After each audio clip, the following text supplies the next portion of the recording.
Perkenalkan, nama saya Imade Adrian Astalina Pramana, NIM 20101282, kelas E, jurusan TI/MTI.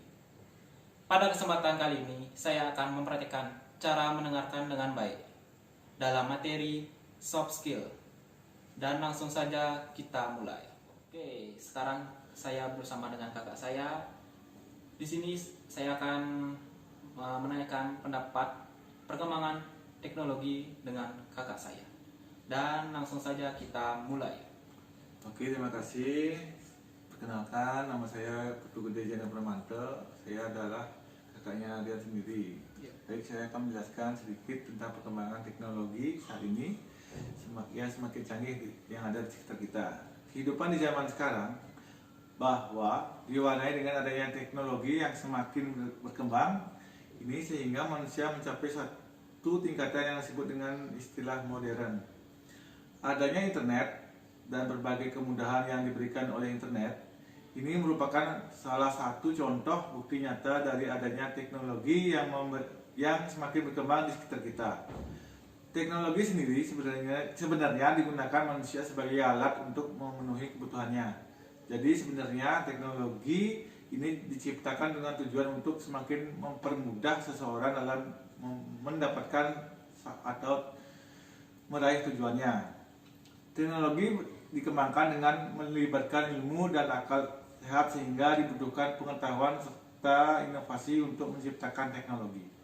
Kemajuan teknologi yang terjadi sekarang ini tentu bisa dihindari di segala aspek kehidupan manusia saat ini. Pasti disertai pula dengan adanya perkembangan teknologi di dalamnya.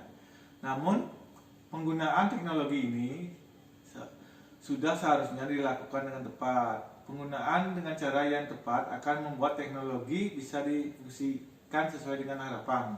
Oke. Sekarang saya ingin menanyakan tentang apa dampak positif dan apa dampak negatif dari perkembangan teknologi tersebut.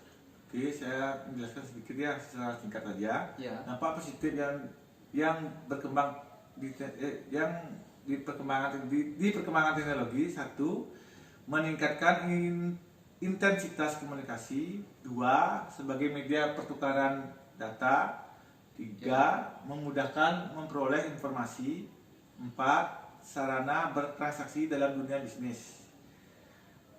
Terus dampak negatif perkembangan teknologi: satu, membuat orang kecanduan; dua, menambah ide kejahatan; tiga, meningkatkan jumlah pengangguran; dan yang keempat, kualitas SDM akan menurun. Begitu. Oke. Menurut kakak, kalau perkembangan teknologi itu bisa disimpulkan seperti apa ya? Oke, dapat disimpulkan bahwa pada zaman dahulu berkomunikasi sangat sulit, berbeda dengan zaman sekarang. Perkembangan teknologi komunikasi sangat pesat dan sangat mudah. Hampir semua orang sekarang dapat berkomunikasi dengan cepat dan mudah. Sesuai dengan perkembangan zaman, teknologi komunikasi semakin berkembang dan terus berkembang. Dengan adanya perkembangan yang semakin canggih, kita dapat mudah berhubungan dengan daerah-daerah lain dengan cepat dan mudah. Teknologi memiliki dampak yang sangat besar terhadap kehidupan manusia, baik berupa dampak positif maupun dampak negatif. Oleh karena itu, diperlukan kebijaksanaan dalam menggunakan teknologi.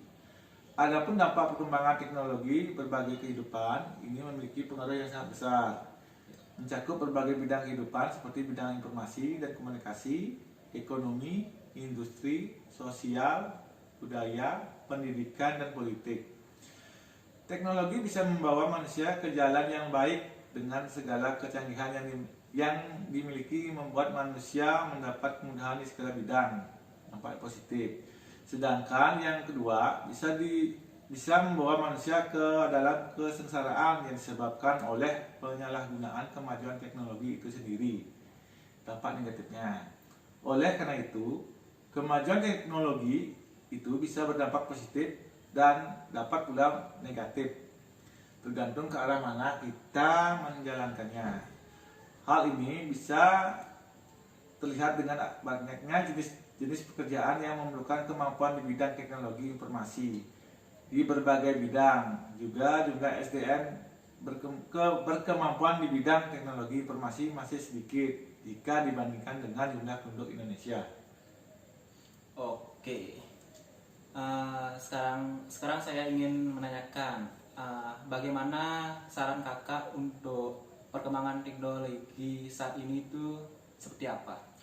Oke, saran yang dapat saya berikan adalah satu, pemanfaatan teknologi informatika dan komunikasi yang saya singkat TIK dalam pendidikan baik di sekolah atau perguruan tinggi menjadi hal mutlak mengingat kondisi permasalahan yang makin kompleks.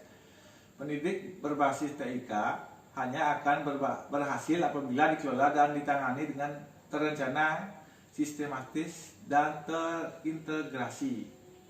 Kedua, perencanaan dalam pemanfaatan TIK dalam pendidikan yang integratif meliputi kebijakan, standarisasi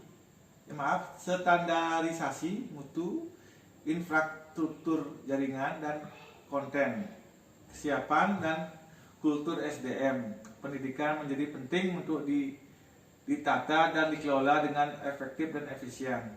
Ketiga, penyelenggaraan pendidikan berbasis TIK melalui pendidikan terbuka di jarak jauh e-learning membutuhkan dukungan dari semua pihak, khususnya pemerintah, swasta, serta masyarakat untuk mengalokasikan anggaran dan investasi pendidikan yang memadai.